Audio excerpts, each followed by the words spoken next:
आज हम लोग पढ़ेंगे भयादोहन या प्रतिरोधकता। वैसे भयादोहन तो ठीक है, इसका एक नाम प्रतिरोधकता भी है। प्रतिरोधकता का क्या मतलब होगा? प्रतिरोध करना या अवरोधक का कार्य करना, अर्थात रोकने का कार्य करना। ठीक है, तो भयादोहन है क्या चीज? रोकने का कार्य करने वाला। क्या रोकने का कार्य करने वाला? युद्ध को रोकने का कार्य करने वाला। जिस तरह शक्ति संतुलन, सामूहिक सुरक्षा, ये सब तरीके होते हैं युद्ध को रोकने के लिए, तो उनमें भी एक तरीका होता है भयादोहन, जिसका सिद्धांत इस पर कार्य करता है कि डर के वशीभूत होकर युद्ध को रोकना, या डरा कर रोक देना, यानी अपने प्रभाव को दिखाकर रोक देना, यानी ऐसा प्रभाव जो है दिखाई देना या दिखा देना कि जिससे डर कर आपका प्रतिद्वंदी जो है खुद ही रोक आपके ऊपर कोई युद्ध थोपे ही नहीं। ठीक है, तो डरा कर युद्ध के लिए, युद्ध ना करने के लिए मजबूर करना, या इस तरह डरा देना कि वो बेचारा भयभीत होकर ही युद्ध ना करे। ठीक है, तो भयादोहन का जो सिद्धांत है वो इसी पे आधारित है, भय की प्रक्रिया पर। ठीक है, चलिए भयादोहन मित्रों सब्सक्राइब कर दिया कीजिए। ठीक है, जो सब्सक्राइब ना किए हों, नहीं भी कहें तब भी आप लोग सब्सक्राइब कर दिया कीजिए। ठीक है, चलिए भयादोहन का जो अर्थ होता है वो है डरा कर कोई कार्य कराना या किसी भय के वशीभूत होकर कार्य करना। भाई या तो डरा कर किसी कार्य को कराने से रोक दिया जाए, युद्ध का निर्णय ले रहे हो तो युद्ध को करने से रोक दिया जाए, या फिर आप खुद ही जो है डर कर ही युद्ध ना कीजिए। ठीक है, यानी अपना इतना प्रभाव एक राष्ट्र अगर बना के रखता है तो या तो अपने प्रतिद्वंदी को सीधे धमकी देकर डराकर युद्ध ना करने के लिए मजबूर करे, या तो इतना अपने आप को खुद ही जो है बलवान बना कर रखे कि आपका विपक्षी जो है अगर उसके मन में युद्ध करने की इच्छा भी है तो आपका नाम सुनते ही वो जो है डर कर युद्ध ना करे। ठीक है, इसी सिद्धांत पे कार्य करता है हमारा यह भयादोहन। ठीक है, अब देखिए ये प्राचीन काल से ही व्याप्त है। डरा कर या धमकी देकर कोई कार्य करने को मजबूर कर देना, या अपने विरुद्ध कोई कार्य न होने देना। ठीक है, या तो किसी कार्य को मजबूर करना है धमकी देकर, डरा कर, या फिर अगर उसके विचार में, दुश्मन के विचार में, सॉरी बच्चों, अगर दुश्मन के विचार में अगर कोई मन में है कि हम ये कार्य करें, तो हो सकता है अगर हम नहीं चाहते हैं, हमारा प्रभाव इतना ज्यादा है, तो हमसे डर कर ही वो कार्य नहीं करेगा। ठीक, चलिए भयादोहन को प्रतिरोधकता के नाम से भी जाना जाता है, जैसे कि आप लोग हम अर्थ बता ही चुके हैं। सामान्य अर्थ होता है युद्ध प्रतिरोधक सिद्धांत, अर्थात युद्धों को रोकने के जो अन्य तरीके हैं, भयादोहन भी उनमें से एक तरीका है। आधुनिक समय में भयादोहन 1945 के बाद नाभिकीय अस्त्र शस्त्रों के भंडारण या निर्माण से संबंधित है। मित्रों, आज के समय का जो डर व्याप्त है राष्ट्रों के बीच में, वो परमाणु बम का है। ठीक है, परमाणु हथियारों का है, जो प्रारंभ हुआ 1945 के बाद से। ठीक है, 1945 में ही जो है हिरोशिमा और नागासाकी की घटना जो हुई थी, वहां पर जो अमेरिका ने बम गिराया था, और वहां पर जितना तांडव हुआ था, जितना जो है लोग मरे थे, जितने लोग आने वाले समय में बाद में मरे, कुछ तुरंत मरे, कुछ जलकर राख हो गए, कुछ गायब हो गए। ठीक है, वहां की विध्वंसक क्षमता ही जो है एक प्रकार से संपूर्ण विश्व को भय के वशीभूत करने के लिए पर्याप्त है। ठीक है, बाकी दुनिया में आप सब लोग जानते होंगे इस बात को। 1945 में अमेरिका ने हिरोशिमा और नागासाकी पे 2 बम का प्रयोग किया था। हालांकि फर्स्ट सेमेस्टर में इसके बारे में हम आपको जानकारी दे चुके हैं। ठीक है, तो चलिए अब यहाँ पर बहुत ज़्यादा आपको जानकारी देने की ज़रूरत है, बस केवल आप लोग को एक बार फिर से रिपीट करते हुए केवल आपको इतना ही याद कराना चाहते हैं कि 1945 में परमाणु हथियार बनाया गया और 9 अगस्त को जापानी नगरों हिरोशिमा और नागासाकी पे गिराया गया, और वहाँ इतना जो है उसका प्रभाव दिखाई दिया, इतना विध्वंसक, इतना विनाशक क्षमता वाला बम वो जो है इसने विश्व में प्रदर्शित किया अपने आप को, कि आज का जो भयादोहन व्याप्त है, आज जो डर व्याप्त है राष्ट्रों के बीच में, वो सिर्फ परमाणु हथियारों का है। ठीक है, पहले का डर दूसरा होता था, भाई आप शक्ति में ज्यादा हैं, सेनाओं की संख्या ज्यादा है, हथियार अच्छे हैं, वो बात दूसरी थी। लेकिन आज का जो भय व्याप्त है, न वो सैनिकों की संख्या का है, न हथियारों की क्वालिटी का है, वो जो प्रमुख रूप से जो भय व्याप्त है वो है नाभिकीय हथियारों का या परमाणु हथियारों का।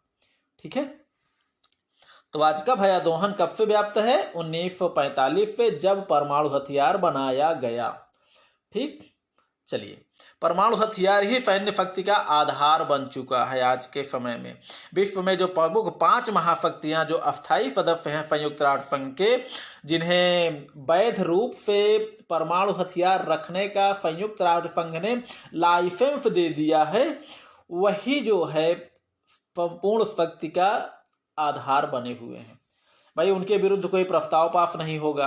परमाणु हथियार रखने का उनको लाइसेंस प्राप्त है। बाकी अन्य कोई राष्ट्र अगर रखता है तो बिल्कुल अवैध है। जैसे हम लोग घर में चोरी का कट्टा रखे हैं ना, तो जो लाइसेंस जो बंदूक रखा है वो तो ठीक है, उससे तो गवर्नमेंट ने लाइसेंस दे दिया है। बाकी उसके अलावा अगर हम लोग कट्टा वगैरह रखे हैं, चोरी का पिस्टल रखे हैं, तो अवैध माना जाएगा। तो उसी तरह 5 राष्ट्र लाइसेंस वाले हैं, अमेरिका, सोवियत संघ, ब्रिटेन, रूस, फ्रांस, चाइना। अब बाकी उसके बाद भारत हो गया, पाकिस्तान हो गया, उत्तर कोरिया हो गया, ईरान हो गया। बाकी बाद में जो भी बनाए ये सब अवैध हैं। ठीक है, अवैध रूप से इन्होंने परमाणु हथियारों को रखा है, वैध नहीं माना जाएगा। चलिए, ठीक है, तो परमाणु हथियारों के कारण विश्व के राष्ट्रों के बीच पारस्परिक आतंक का संतुलन भी व्याप्त है।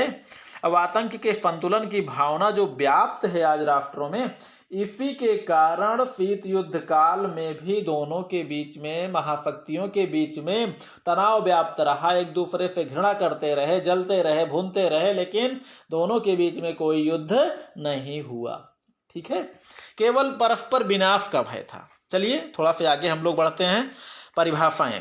परिभाषा आप लोग देख सकते हैं, 1-2 परिभाषा आप लोगों को परीक्षा में अगर आता है तो लिखना पड़ेगा। हरकाबी ने क्या कहा है? किसी धमकी को क्रियान्वित किए बिना ही उसकी उपस्थिति मात्र से लाभ उठा लेना ही भयादोहन या प्रतिरोधकता है। अर्थात धमकी दिया जाए और धमकी से ही अपना काम बन जाए। ठीक है, धमकी से काम कब बनेगा? जब जिसको हम धमकी दे रहे हैं, जब वो सोचेगा कि अगर इन्होंने कर दिया ऐसा जैसा कह रहे हैं तब तो हमारा विनाश हो जाएगा, तभी धमकी आपकी कार्य करेगी। ठीक है, आंद्रे ब्यूफ्रे ने क्या कहा है? इन्होंने कहा है कि भयादोहन का उद्देश्य अपने, मित्रों ये थोड़ा सा मिसप्रिंट हुआ है कहीं कहीं पर, इसको आप लोग समझ लीजिएगा, अपने शत्रु को सैन्य बल के प्रयोग का निर्णय लेने से रोकना है। अर्थात आप उसको इतना भयभीत कर दीजिए कि अगर जो है अपने हमारे शत्रु के मन में अगर ये हो रहा है कि हम अपनी सेना लेकर आक्रमण करने जाएं, तो वो डर कर खुद ही अपनी सेना लेकर ना आए, या डर कर युद्ध का विचार ही वो त्याग दे। ठीक है, चलिए आगे देखते हैं। उपरोक्त परिभाषाओं के अतिरिक्त अन्य विद्वानों ने भी बहुत सी परिभाषाएं दी है, और उन सभी के विश्लेषण से यह ज्ञात होता है कि वास्तव में भयादोहन की स्ट्रैटेजी मात्र धमकियों पर ही आधारित है और भयादोहन के उपकरणों के प्रभाव पर आधारित है, जिसके अंतर्गत एक पक्ष दूसरे पक्ष को ऐसे राजनीतिक व सैनिक उपायों को अपनाने से हतोत्साहित करता है जो उसके स्वयं के हित के लिए घातक हो। मित्रों, भयादोहन जो होता है, भयादोहन की प्रक्रिया अगर युद्ध को रोकने के लिए अगर हमने धमकी से काम चला लिया, डरा कर काम करा लिया और युद्ध को हम रोक दिए, तो समझ लीजिए भयादोहन की प्रक्रिया आपकी सफल है।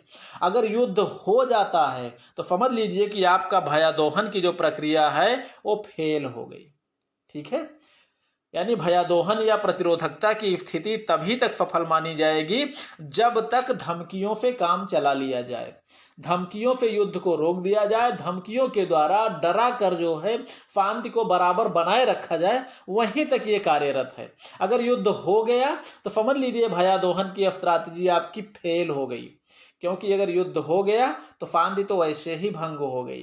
ठीक है, तो जैसे माना, जैसे हमने कहा ना कि युद्ध को रोकने के जो प्रमुख तरीके हैं, शक्ति संतुलन, सामूहिक सुरक्षा और भी कितने तरीके हो सकते हैं, तो भयादोहन या प्रतिरोधकता भी उनमें से एक तरीका है युद्ध को रोकने का या शांति को स्थापित करने का। ठीक है, चलिए अब यहां पर देखेंगे कि धमकी का जो प्रभाव है उसकी विध्वंसक क्षमता पर ही निर्भर करता है। अर्थात विध्वंसक क्षमता जितनी अधिक होगी, धमकी उतनी ही अधिक कारगर सिद्ध होगी। मित्रों, यहाँ पर आपको ये समझना है कि जैसे मान लीजिए पहले परमाणु बम का निर्माण किसने कब किया है? अमेरिका ने किया 1945 में, सोवियत संघ ने 49 में किया, यूनाइटेड किंगडम यानी ब्रिटेन ने 1952 में, फ्रांस ने 60 में, चीन ने 64 में।